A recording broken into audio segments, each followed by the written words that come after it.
What's going on? Hey, Chris. Hey, what's happening? Well, here we are. I think this is number 26 we're talking about today. So we're deviating a little bit today because I got to be honest with you, we're worn out talking about shy loot and NPM package compromise. I mean, my God, it seems like And then, yeah, every day, every day. every day it ain't going anywhere. We'll get back to it later, but Chris found a really, an interesting article that had to do with AI, and we need to talk more about it. I know we need to talk more, but we've been kind of consumed with what's been going on the third party compromise front because there's been so much news about it lately. But this is a really critical topic too, and it's in line with why you have to be paying attention to a lot of what's going on. So this No, I mean, particular it's definitely article, right. It yeah, is, it is related, right? yes, it So a is, lot of the stuff that we 100%, talked about with that yeah, is they, but now we're just going to swing a little bit more to, the business side of things. right, because these are. You could see these as self-inflicted wounds, right? I mean, for the most part, what we're going to be talking about is how this is, what's been evolving as far as AI in the workplace. That's really what we're talking about here. So, Yeah, and how they haven't learned their lessons from the past. no, no, still painful. And no other way to put it. So an article came out last year at the tail end of the year, and MIT had done an actual article about this and a study, right, to quantify this. And the bottom line is their findings were that 95% of AI projects inside of enterprises fail. So that was the big headline. That was the thing that caught everybody's attention, and so it caught fire for about 5 minutes about people talking about it, but I That's don't what think I'd say people were too. ready as from an adoption standpoint for that to sink in too far. But I think Yeah, and now I that think we've got, the timing yeah, wasn't good either, right? Yeah, right, so that's like it, when people are getting ready for vacation or vacation or dealing with right, that type of stuff. So yeah, yeah, yeah, definitely. And yeah. we know So how a that, lot of these things, though, no matter how important they are, the attention span on them is pretty short. So yeah, that's correct. So, but we're going to wind up talking about it over and over because I know we're going to talk about it over and over again, only because I know how hard it is to get a company to change the way they do business. The only thing that ever seems to do it, there are two things that'll cause a company change in a very short period of time. One is when they get breached, their behavior starts changing right away, right? Because they put in all kinds of safety controls after they've been breached cybersecurity wise, right? Because they got their ass handed to them. So all of a sudden, everything's on the table that people have probably been trying to get them to do forever. So they change really quickly then. Or if they feel like there's a hell of a lot of money to be made, which is what the AI component of this really looks like, is okay. We all know how it started out. Oh, we'll just use AI, it'll replace everybody. We'll just use fewer people. We'll make more money. The margin will be better. We'll be able to do things faster, quicker with people who don't really know, they don't have to be as smart as the other people that we had really building the systems. And that's kind of how that started. That was the wave that started. Now, as we have gotten further and further away from that declaration, and people have really actually implemented that by getting rid of people and or letting just anybody build solutions for the enterprise, whoever, however they do it, we're finding out that's not actually accurate, right? So these are, yeah, I was thinking there's about two acronyms that came to mind about this. Is number one is FOMO. So I mean, there's everybody just jumping on that, and they're worried about their competitors. We're going to beat them right. to the finish line for whatever it is or whatever. And then you have FAFO on the other side of it, right? So I mean, I think those Those are two perfect acronyms. bookends. Those are Yeah, really perfect bookends, they really, are the right? bookends. Yeah, Yeah. exactly. So FOMO buys you plenty of FAFO. that's That's right. what that That's really. exactly. So you just don't I like real, that. yeah, you just don't realize they were Yeah. effing around until it's Yeah. too late. Yeah. There's a commonality. Yeah, There's commonality to those two. So for yeah, sure. no, you're So right about that. I think that's a fair description of what we're talking about here. So these, again, getting back to the whole point being, and what we were going to talk about is, okay, but why is there a lot of failure in these projects? And now we could probably talk for a week about this, to be honest with you, but we're going to just take this session mhm. and get down into some of the essentials of what's going on. But I mean, so Chris, you work with a lot of enterprises right now. How do you see it from your perspective? What do you think is really driving this failure rate from your perspective?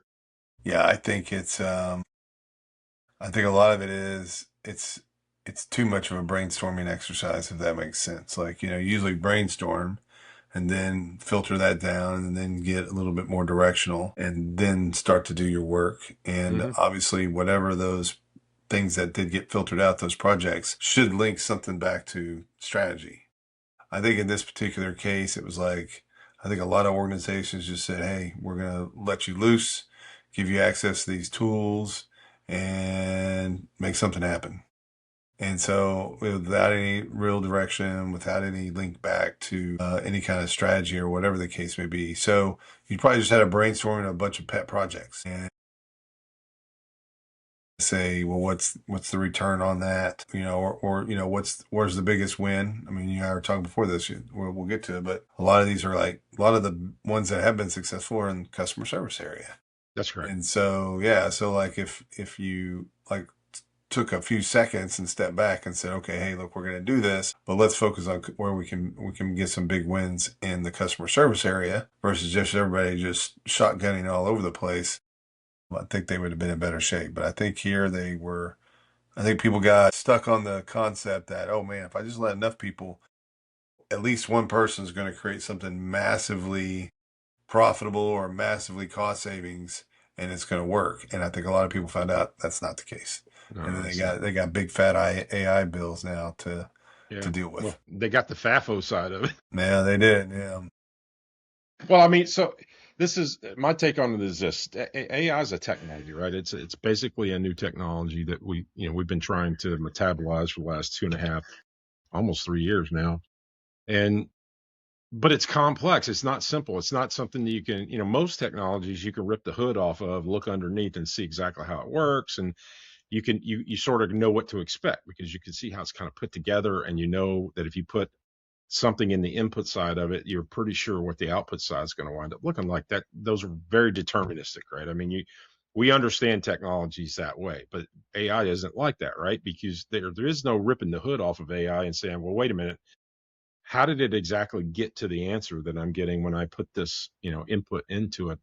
And why don't I get the same answer every time? Well, that's a different that's a different technology, right? It's a statistical model is the reason, and the way it derives or infers its answers is completely different than any other technology that we've had that was very deterministic. If you did this, you got this out of it. That's we call that deterministic.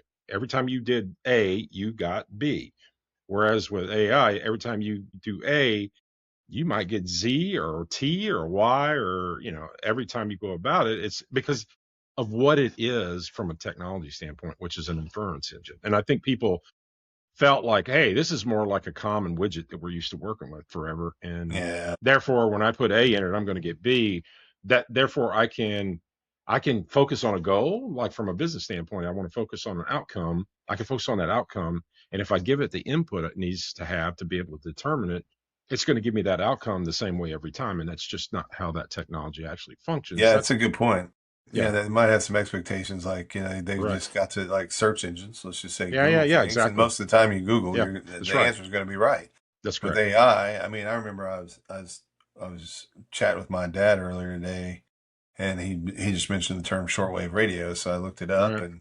and shortwave radio came up and said, hey, you can use this site. So I go to that site, and the site said, hey, we shut down this site. I don't have enough time to deal with this. So it shut down. And so I went back and I said, hey, this site's shut down. They're like, oh yeah, you're right. That is shut down.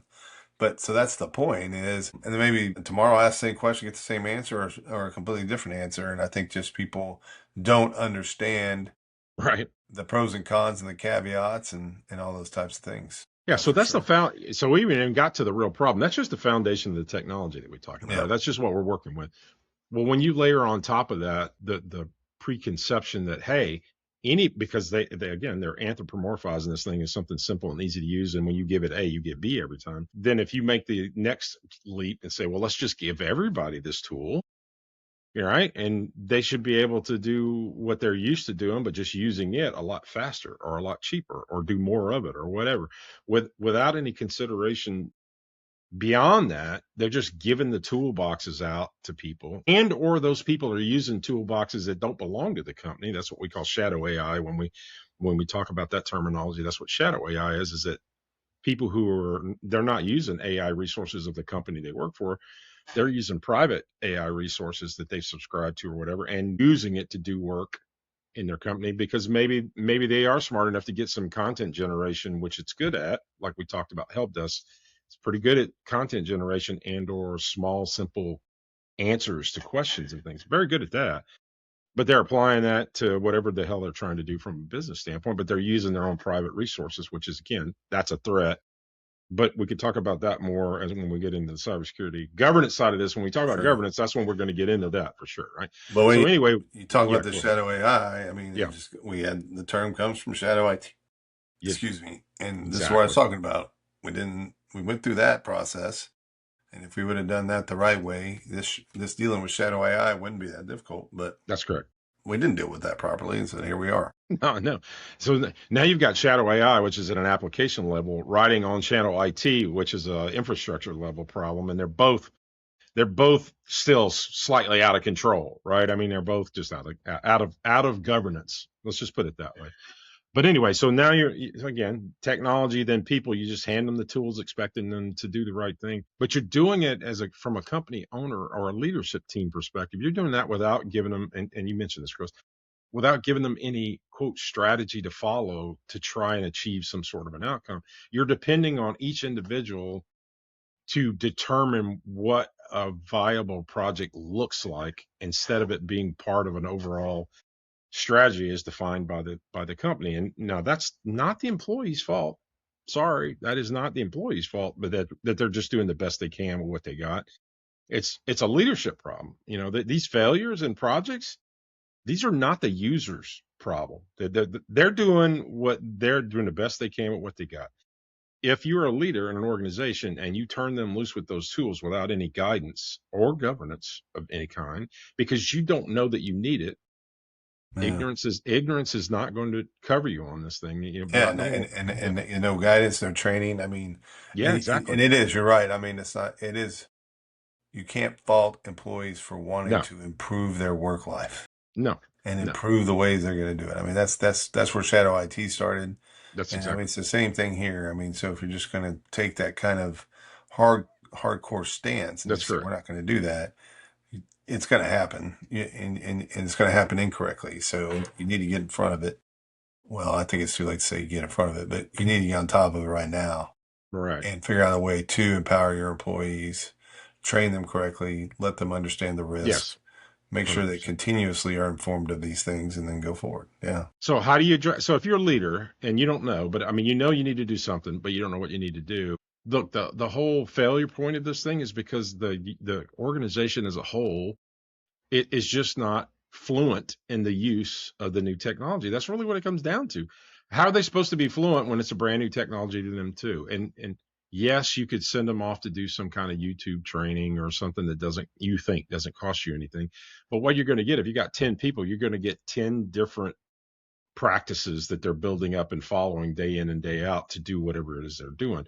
As an organization, that means what's going to happen when one of those people get really good at whatever they're doing and leave because they're going to get another job somewhere else where they're looking for somebody who knows AI and can do that job better than everyone else. Well, they're going to take that knowledge with them. If you leave that, if you don't have a training and retention strategy for the organization, then what you're doing is you're training up a bunch of people who are going to be able to get paid by much nicer folks down the road. And your organization's never, ever going to be able to stop pouring money into that well. It's going to be a kind of a bottomless pit. So one of the things you got to do, man, is you got to develop a strategy that includes training and how you're going to bring the whole organization's IQ up at the same time, and with skills that transfer or are reusable between parts of the organization. We call that things like scalable prompts, and there's some resources out there, and I will put them in. I'll put them in the document that we have on this particular talk. But I know of one now, and I'm going to tell you up front, I have some interest in it, but again, it's a business process for getting businesses to bring the IQ, their abilities of the organization up all at the same time. Doesn't mean everybody's got to be at the same level. It's just making them all fluent about how to use AI in their everyday jobs across the board, so that the whole organization lifts and not just the few people that you're given random tools too, right? So Yeah, and I think it may be a key difference. The more I think about this too, is I think a lot of companies are saying, oh, like they think of kind of governance is, all right, we're going to get together, we're going to create some policies, some standards, whatever, some rules, right, and they're in place and they're good to go. What's happening here is this stuff is moving so quickly. As an organization, you have to understand that you're going to have to tweak that model constantly. constantly, right? Because something new is going to come Yep, out, that's right. or something that you have been using falls, behind Yeah, everybody else. You're like, why do that? Or, yeah. you talked about it. There may be another solution out there that's cheaper, that's just as effective. And so, you're going to have to be quicker when it comes down to making decisions about this. So your governance is going to have to be, as weird as it sounds, excuse me, sorry, more fluid Yeah, it's got to be than your flexible. cuts it to. Yeah. It's going to be flexible and robust, right? So, and I think that's another flaw in this is that some people look at governance as the thing that tries to restrict people from doing things. That's not really how it's going to be able to work for the same reasons Chris just talked about. If you do that, they're just going to go around you, so that's not the point. You should have in any normal organization, you should have a change management process. We all know what that is. If something's going to be altered that's significant in the organization, you get together as a group, determine whether or not the impact is going to be such that we need to, what do we need, who do we need to notify, and in what way do we need to make this double check to make sure this is not going to get us in trouble. Well, that's a change management process. That's standard. Governance committee, when it has to do with AI, is the same sort of thing. When somebody comes in with a project, says, hey, I'd like to go work on this project. Here's what I think the reward value creation is for the organization to do that. If it's just content generation, then they don't need approvals, right? This is how the pipeline will work. If it's something simple, content generation, and they're not using proprietary information, then the polish should just be that's greenlit. That's just greenlit for that worker. They should be able to do that. If it's something that affects their entire department, then they should get clearance from their manager. If it's something that crosses departments, then it needs to rise to the level of a governance group to make sure, right? And if it's something that really works with the crown jewels of the organization, I mean, any data that could get them into a compliance bind, any information that's trade secrets, or any of Yeah. those crown jewels, that one decision to go forward with it needs to ride all the way to the top of the organization to get approval before they do it. That's not to be a roadblock in the process. It's to make sure that everybody's in alignment about the risk you're taking, because That's again, right. you're building a system. You're taking a risk when you build a new system. Everybody needs to be in alignment with the level of risk that's going on with this, and accept that. And everybody understands this is what we're trying to do. These are going to be the inputs. Here's what we're expecting the output to look like, and the value creation, whether it's efficiency or revenue or whatever that it creates. And it just needs to be monitored. When it gets to a certain level, it needs to be monitored. And part of that governance committee's job is that when risks occur in the ecosystem, like what Chris and I cover normally when we're doing these sessions, it's when there's a third party, compromise of some kind that all of a sudden is introducing vulnerabilities and or exploits in the production pipeline of software that turns out LLMs use to do things like write code. That has to rise to the level of a governance committee to say, okay, look, we have to be sure that whatever we're getting generated by these LLMs is not incorporating that flawed software. So because it's happening, right? I mean, that's what we Yeah. see happening. So that's Well, part of that overall committee, right? Is to cover all yeah. of those bases. And I think that's the deal is because, I mean, when you had human beings do it, the human beings, they followed whatever process they did. And, so like if they hard coded credentials in the code, that Right. was a no-no, right? But you could trace it directly to them. I mean, with AI kind of goes and sometimes figures out stuff on its own. And so that's the thing. I mean, you might have a design, and if you don't put the right specifications in place, AI is going to figure out those specifications for you, and And it's go going to tell around them you. what it'll do, right? And you'll find out too late. And I think too that the other side of this is that I mean, it kind of comes back again to the trust factor and just saying, okay, hey, usually I've used programs in the past and they do what I need, and I've had no reason to question them as far as being factually accurate or doing things the right way or the most efficient way. And that's not saying, yeah, and they're not doing it. So yeah, so having a better understanding of all this type of stuff is super key to being able, if you're leadership and you're sponsoring or this governance effort, these governance capabilities, then you need to have a solid understanding of why you're doing it. So then you yourself can promote it to the rest of the organization, because you're going to be the one standing behind it. You're going to be explaining to people why these things are in Right. place. And you're also going to make sure that you haven't put something in, just like you said, we're not here to slow anything down or stop progress. We're just here to get it done correctly. So Yeah. We just need yeah, oversight. We just need to we kind just of need mitigate oversight. the risk, right? We just need So oversight. We just need to track stuff, right? We just need to yeah, be yeah, able to yeah. track stuff. Right. And Right. Well, you need to know what people are doing. And I'm not talking about micromanaging them. I'm talking about from a project standpoint, yeah, at the project level. You need to know what people are spending their time and effort on, because it really needs to, unless it's so low in priority and it's just for them and it's just content generation, you don't need to know about all those. They need to be able to run the ball with those. You don't even need to know, the governance committee doesn't need to know about something that's only affecting one department. Within inside of the department, the manager and that employee should be able to handle it. Shouldn't have to rise to the level of an oversight committee with that. But as soon as you cross departments, that's when you're putting more than one group at risk. That means there's no more communication needed. That's, in my mind, is when you break the surface of going, okay, we at least need to have this entertained at the committee level to make sure they know what we're doing. And so the key players know what each other are going to do on both sides of that, of each department, right? And then, like I said, it goes up from there. If you get into some crown jewels, that's a different thing. If you get into something that really affects revenue, those are different levels of oversight, but that's all they are. They're just designed to be oversight. So we've talked about training being one reason that this stuff fails. We've talked about governance, which includes strategy, being another reason this fails. The third leg of this stool is just the data integrity that most organizations have to work with when they try to build on top of these systems that have this data has been inconsistently entered into these systems over the years, or inconsistently modeled. So you've got commingling of data in certain data sets.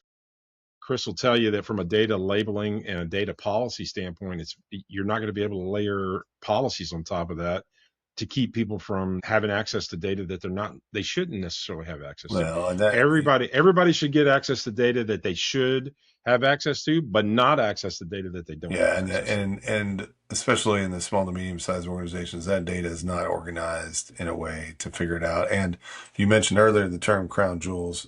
Most Yes, people haven't defined their crown jewels. that's And correct. so, I mean, we get into this when we get into situations where there are data breaches, and you start going, well, what do you have on your server? What do you have here? Right. You start talking about that. So, well, is that important? Well, I was talking to somebody the other day, and none of the data that they have, it's all B2B. So none of the data they have that's on them is worth anything. Like no one can That's do right. anything. Competitors can't do anything. However, they have data of their customers, That's right. and that their customers' competitors could do something with that data in their That's hands or correct. whatever the case may be. That's right. So, no, the majority of companies have not gone through that process to figure out what the hell all do we have, what is important. Obviously, there's the legally defined important stuff like PHI, PII, all that kind of, and people now use the term PXI, whatever the hell you want to use. But the point is yeah, that's the Right. important stuff. But this crown jewel stuff around trade secrets, intellectual property, those types of things, super important. Things that can be reputationally damaging if in the wrong hands. Or maybe just the fact that someone does business with you. So that could be a situation and that's back to talked about before, nonprofits. Donor information is really important. You're like, well, so under a PII thing, if it's Mm-hmm. that names don't count. But the fact that you may not have an issue of all the names, but the names of all your donors and the fact that they're donating you, they may not want to know people to know that because that can be used against them. So, I mean, as politically charged as things are now, it's that I think donor data is even Yeah. more, you know what I mean? So Mm-hmm. that's that you got to get all that, you got to get that straight out pretty fast. Yeah. Yeah, I mean, it's got to be a focus, again, because if that data is crap, then I mean, any automation or any analysis you're building on top of it is going to be reflective of the quality of data underneath it. That's just how it works. There's no way to get around that. So again, that's that. And I can promise you that is not something companies have thought very much about at all. So this is where I talk about this is the opportunity for managed service providers in an AI transformation world, because everybody keeps trying to figure out where MSPs need to fit into this. You're not going to be involved in doing the training for these organizations. It takes a different skill set to be able to train an organization uniformly to all start adopting AI in a smart and safe way. That's beyond the scope of what a MSP in general would do. So I mean, if you, I would imagine it's a fraction of a 1% who would be even be wanting to forward Yeah, that. because I ain't thinking about it. And it's hard to find some like a person to be able to train on all Yeah, the aspects of it, right? So no, you couldn't. like you talk about training the developers on how to use the tools properly. That's That's correct. different than telling people how to use just basically Yep. Gen AI type stuff. And then that's Right. different from what you need to train your executives on from a That's governance exactly right. perspective. Yeah, yeah. Yeah, yeah, or the board about what they need to be asking and how they need to view things. So yeah, those are not in the wheelhouse. So that's that. So what you need, what should you do as an MSP? I'll tell you what you do need to do. You need to partner with somebody who does have a system to train up organizations to do that. And why is that important for you to be able to do? Because if they start doing that training, the other things that we talked about here are all going to start surfacing. That governance committee is going to start surfacing. Then there should start asking real questions about, okay, how are we training ourselves to deal with let's say a cyber incident that involves AI? Not something that anybody's really done a whole lot of time worrying about right now at all, right? Everybody's just kind of running and gunning and doing what they think is, the money grab. But at some point, that's going to be a requirement that, hey, we need to, our incident response plan needs to accommodate what we do in the case of an artificial intelligence, somebody using an artificial intelligence technology against us, or using our own artificial intelligence technology against us. It's got to be incorporated into your incident response plan. That's when an MSP starts being able to raise their hand and say, okay, well, maybe I can help you with that, as far as making sure you get a good exercise, and or whatever gaps show up during that exercise, we can help you from a technology standpoint on your infrastructure or whatever is necessary to fix that. It will also surface the data problems by being in that strategic relationship with them at that point. It'll surface these data problems, and MSPs are capable of going in and helping to get data sources cleaned up, organized better. Definitely something in the wheelhouse of your standard MSP. In my mind, that is the play for MSPs in an AI world, is to get the whole organization trained up using a partner to do so. Then the demands on the data will rise. That means you'll have to get involved with that. That means the demands on the data security will rise, because they're not going to be able to manage their data labeling policies or any of that. You're going to, as an MSP, you would have to do that, right? So I think that's where you build a practice, by getting them to raise their unilateral understanding of how to actually use AI in their business. I think that's the play for an MSP. Well, yeah, and I think that's, the more you talk, the more because you and I are involved in incident response planning, and I think it comes back to the same thing about traditionally MSPs have been there to solve problems or just tell you what to do. That's You're correct. gonna run this on these servers. That's correct. They're gonna be this brand of servers. They're gonna run this operating system. You're gonna buy these computers. We're gonna lay all this out for you. You're just gonna do what we say, and that's fine. So what we've seen, that's why I bring up incident response, is as an MSP, you can't tell them. You can't dictate this. Not what we do. And the same thing with this, you're not. It's facilitation. And That's correct. and I think about it, that's probably one key skill that MSPs don't have. They don't have that understanding of how to facilitate. And you're there to facilitate these answers, to get these answers out, to guide, to Yeah. get the answers, Right. but not for you to tell them the answers. No, but you know what? They have the ability. They just haven't ever used that for the right purpose, right? And they haven't Because, practiced it. Yeah. yeah, they've got the relationship. They've got a trusted relationship already. They've got one. So what do they just need to use the right tool to be able to engage in that kind of a conversation that makes it easy for them to be a part of the conversation and help guide it and facilitate it. So that's the kind of things they need to keep their eye out for, is systems that allow them to, run an incident response exercise, and make it something that's useful to the company, but allow them to uncover gaps so that they can then go help implement those things. Those are the kinds of things that they need to go and do. And I know I'm CEO of our game, so I'm prejudiced in what I think a scalable system is, but I don't really care what the hell you use to do it. You just need to go figure out how to do it. Whatever you're going to use, go do It, it now. You need to go yeah. figure that out now. It's a scalable process. Yes. I mean, yeah, it doesn't mean there needs to be some fancy tool you got to go out to No. buy to do this stuff. No. No, you're No. exactly right. And I think it's getting those people. So, a lot of times in facilitating this, you got to get people to realize you might know where they need to be, but you got to get them there. You can't shortcut it. You have to do that when you're really doing facilitation. So, and that's what, there's some patience in there. And I don't think this is one of those things where you're going to have a line item on your QBR and get it done in 15 minutes. No, that's not going to work. And you got to get these people to start asking themselves the Right. difficult questions, like, why Yeah. do we have this data? Why are we storing it this way? Why do we Right. have people access this data? If we do have to Right. keep this data, why are we keeping this data this way for this long? Why the Right. hell aren't we securing it in a better way? Yeah, You I got to agree. get them there. If you just think you can just slap a bunch of questions together and stick it in Not front going of to them, it work. ain't going to work. They got to get to those Yeah. questions themselves and then start asking themselves about that. Then you can facilitate and potentially help them discover that stuff. Say, okay, I don't even know what the hell we have out there. Okay, Right. that's fine. Yeah. As an Well, MSP, I can go out there, we can perform some type of inventory, and then we can kind of come back and say, oh, right. you're 100,000 things out there. Really, 90,000 of them are meaningless, but this 10,000, it's a Really big critical. freaking deal. Yeah. Right.